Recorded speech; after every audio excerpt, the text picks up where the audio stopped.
Christmas. What an absolutely perfect time of the year to get fucking spooky. Okay, fine, I'll be serious for a second and fess up. So I kinda messed up my October to December schedule this year.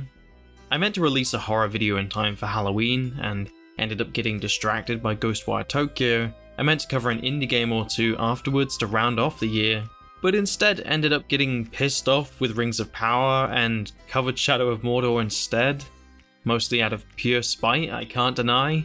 And now at time of writing this script, I've suddenly realised that in order to get a big February video out in time for a very specific date, I've pretty much boxed myself in to only be able to make one more video before the year is finished, because by the time of actually releasing this, I'm hoping to already have the next video very much underway. God, I hope it is. Please help me. But nevertheless, I didn't want to end this year without at least covering one more horror game, or at least releasing one more video. So fuck it, we're going out with a wintry bang this Christmas. Let's all take some time out from the food coma to talk about Kholat. I am right behind you.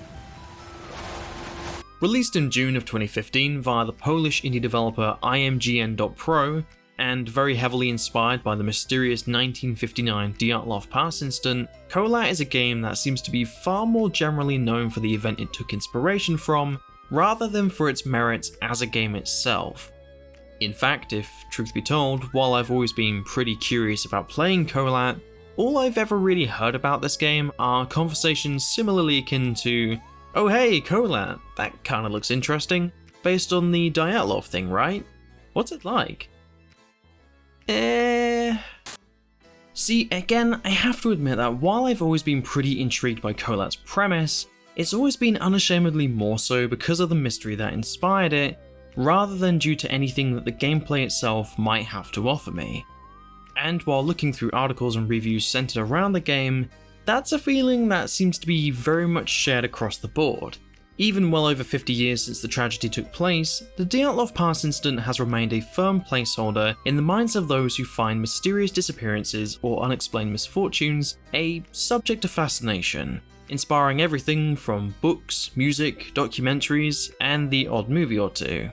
So it's really not all that surprising that the event would eventually get turned into a more interactive experience sooner or later, or one that was at least pretty loosely based on it.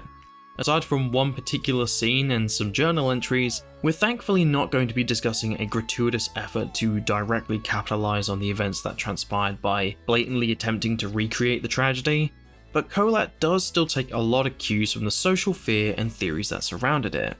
It seems as if the forest is calling us. That beautiful, magical, dark forest. Now, for the sake of maintaining some respect and consideration for the fact that at the end of the day, 9 people still lost their lives, I'm not going to be going into any specific detail regarding the incident itself, especially not in regards to the condition of the victims when they were found. If you want to learn more about what happened, I highly recommend the video by LEMMiNO as a great starting point to delve into this thing, but to at least give you the fundamentals to better understand the game's premise, here's a quick summary. In February of 1959, a group of 9 Russian students from the Ural Polytechnical Institute were found to have mysteriously died whilst camping in the northern Ural Mountains, having apparently fled the safety of their tent in the sub-zero dead of night. And by this I mean they literally cut their way free out of the canvas, severely underdressed or in nothing but their underwear, and unfortunately soon perished shortly afterwards. Their bodies were gradually discovered in various locations surrounding the camp, weeks or even months afterwards, thus sparking an investigation into the incident that has perplexed and intrigued for decades on end. Now, as for what exactly happened, no one 100% knows. Nowadays it is theorized that even a small avalanche or a snow slab would have been more than enough to completely destroy the encampment and therefore strand the students in the manner in which they were discovered. But regardless of any truly viable scientific theories that have arisen for the last 60 years or so, the Dyatlov Pass incident has still remained a constant topic of debate, from everything to virtually anything you can think of. Top secret government experimentation, paradoxical undressing, a fire or an animal, supernatural reasoning along the lines of the Bermuda Triangle, indigenous tribes attacking the encampment, or, of course, ghosts and aliens. It's all been tried and tested in virtually every form of media that you can imagine.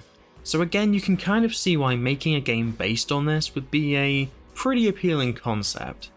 And again, I would like to stress that while Kholat does take certain liberties with the events that transpired, and certainly doesn't shy away from the fact that the game is still heavily based on it, IMGN.PRO were at least considerate enough to appreciate that maybe a step-by-step recreation of the events would have been a bit on the distasteful side. So instead, after arriving by train at Ivdel, a town located to the south of the fated Dyatlov Pass, the player takes on the role of a nameless hiker who then goes on to find themselves mysteriously transported to the titular Kholat Siakal, alone and surrounded by the cold, cruel, ominous landscape of the northern Ural Mountains. And let's get started.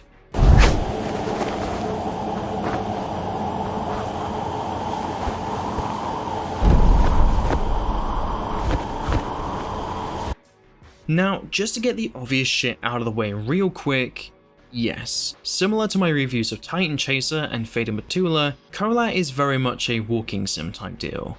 There has been some disagreement with this characterization of the game, mostly due to the scattered horror aspects that do crop up, but considering the fact that a solid 90% of this game is literally devoted to just walking, I'm sorry, but yeah, this is a walking sim. And most of your time spent with it is going to be through wandering the slopes of the mountains, slowly navigating through snow, rocks, woodland, and caves in order to reach your intended destinations. And that's about it. There aren't any other characters to interact with, nor are there any particularly elaborate gameplay mechanics to explore. You're here to do one thing and one thing only: read the map, get from A to B, and dodge the occasional enemy or threat that might decide to pop up. Simple and to the point. So, in now having said that, and having described the game in a somewhat less than flattering manner, we now have to ask the question that instantly comes to mind. If there isn't much to do, what's the point of Kholat? Well, if you're familiar with either of my previous walking sim-esque reviews, you'll know that the main thing that tends to draw me in is typically one particular element to the game's design: the atmosphere. Not at all dissimilar to a game that solely relies on one specific gameplay loop to keep the player invested, a well thought out, wonderfully designed example of atmosphere can easily be what makes or breaks a game's appeal. And for someone like me, if it's done right, atmosphere can be more than enough to make me overlook a lot of other aspects of the game. A well executed example of atmosphere can be fantastically compelling, beautiful to witness, and at times even pretty thought provoking. If it genuinely captures my attention, I will happily spend a long time trudging through this kind of thing. It appeals to the Silent Hill fanboy within me. It's relaxing and makes for a welcome reprieve from the more attention-demanding experiences out there. So I guess the next question is, yeah, that's great and all, and thanks for that, but does Kholat actually tick those boxes? Well, yes, but also no. There's little denying the sheer apprehensive awe and wonder that the game's landscape presents, prompting an immediately unshakable feeling that if you were the one stuck here, yeah, this isn't going to be an easy ride. The visual aesthetics of the mountain are gorgeously captured, both in the uses of lighting throughout the crisp, clear day to the eerie, deadened night, and through the game's relentlessly vivid sound design. Swirling winds, creaking trees or wooden bridges, pouring waterfalls or dripping cave pools. Kholat's initial appeal and what mostly carries the player through the game is easily right here. The carefully constructed world of Kholat Siakal, which slowly becomes more and more elaborate as your journey progresses. And the game does a fantastic job of luring you in from the very moment you step off the train, absolutely drowning the player in the beautiful, yet undeniably cold, oppressive environment around you.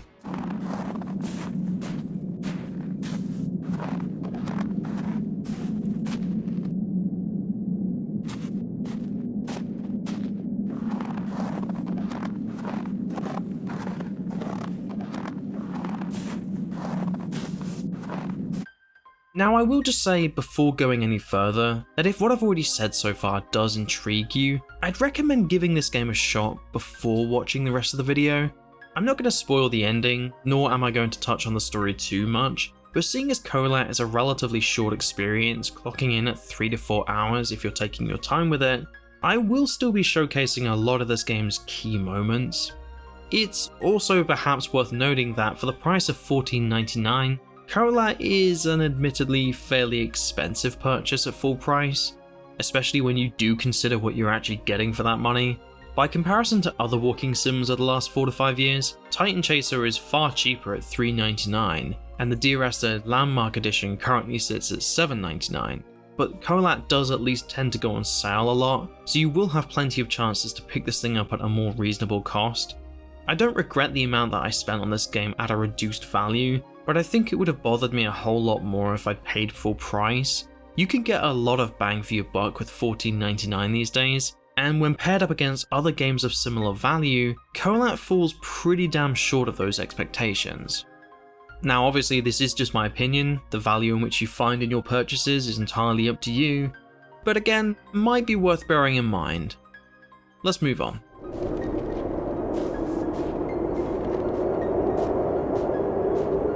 So, as we've already touched on, the visual design and ever-growing atmosphere of Kholat is absolutely where this game tends to shine, and this only becomes more infectious as you start to discover the fictitious plot-specific landmarks of the Ural Mountains via a series of coordinates written on a map that the player character discovers pretty early on in the story.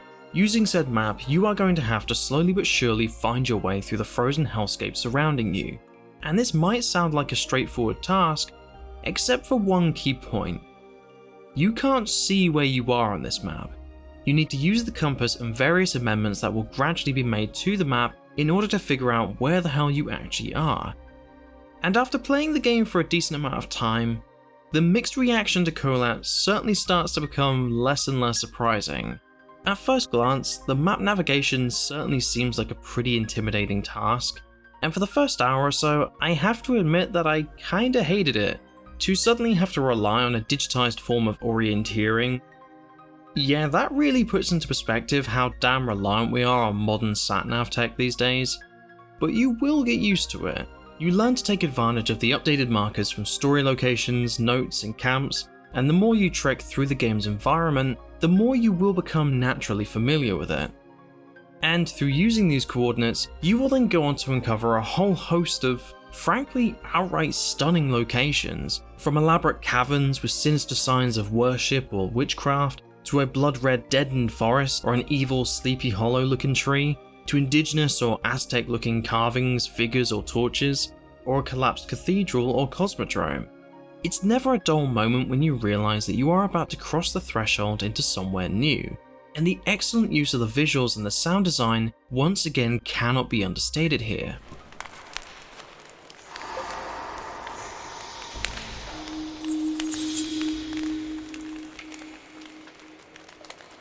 However, in finding these locations, you will soon come across what makes this a horror game.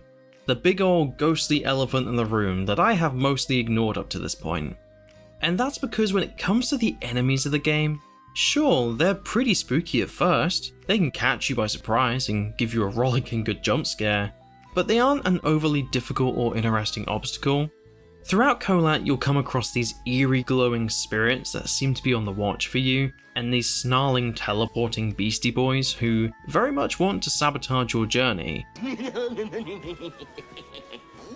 And when paired with the ominous stings of music and the aforementioned sound design, they're scary enough at first, but so long as you give them a wide berth, don't run too much, and keep your usage of the flashlight to a minimum, it's an undeniably simple enough task to dodge past the fire spirits.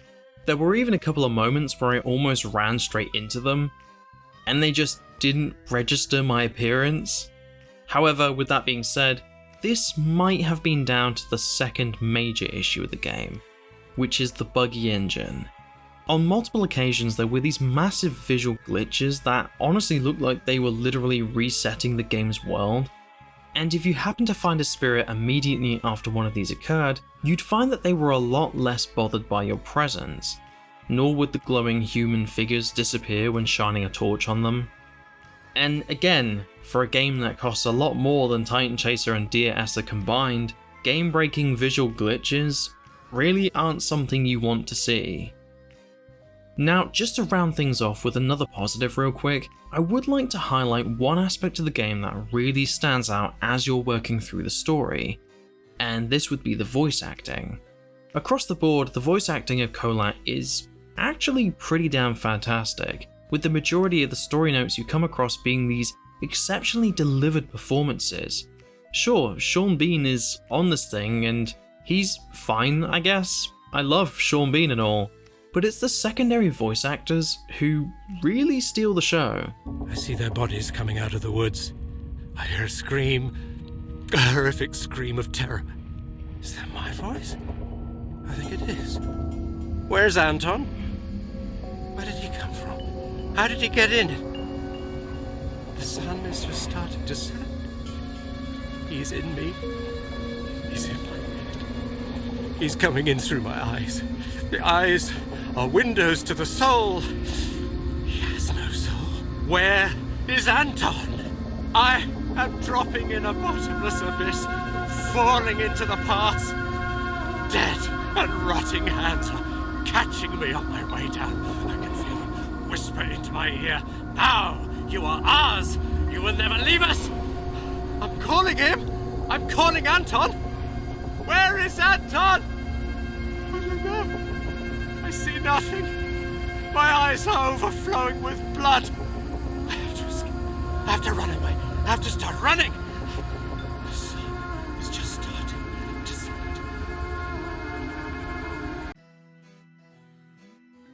And that's about it, really.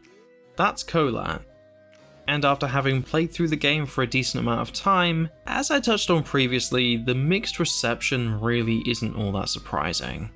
This is an experience that certainly aspires to be a hell of a lot more intelligent than it actually is at times, with the reliance on a genuine sense of orienteering being fantastic for immersion, but maybe isn't as user-friendly as you'd always like it to be. The atmosphere and the beautifully rendered winter setting is superb, but the lacking horror aspects of the game and the bargain knockoff Slender enemies really aren't all that memorable, and by the time you get to the end, the whole affair starts to feel like it's kind of wearing out its welcome. In short, Kholat tries, and I mean it really, genuinely tries, but it doesn't always succeed.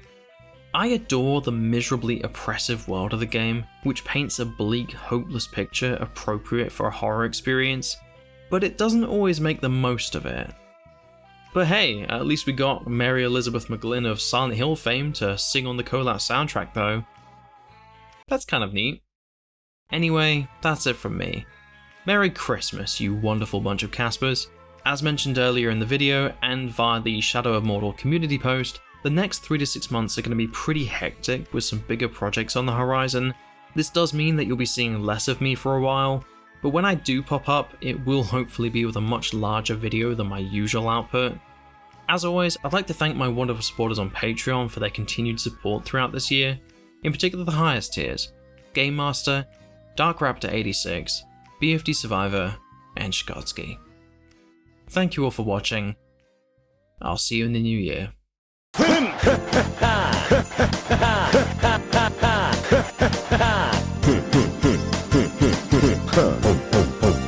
全速前進 A B B A B B A B B A 僕はねデュエモンじゃ全国大会で優勝するほどの腕なのさねクリスマスなど何の用もないわ瓦礫の中にでも埋まっている俺は生まれてこれまでクリスマスのために生きたことなど一瞬たりともないジングルベールジングルベール全速前進だ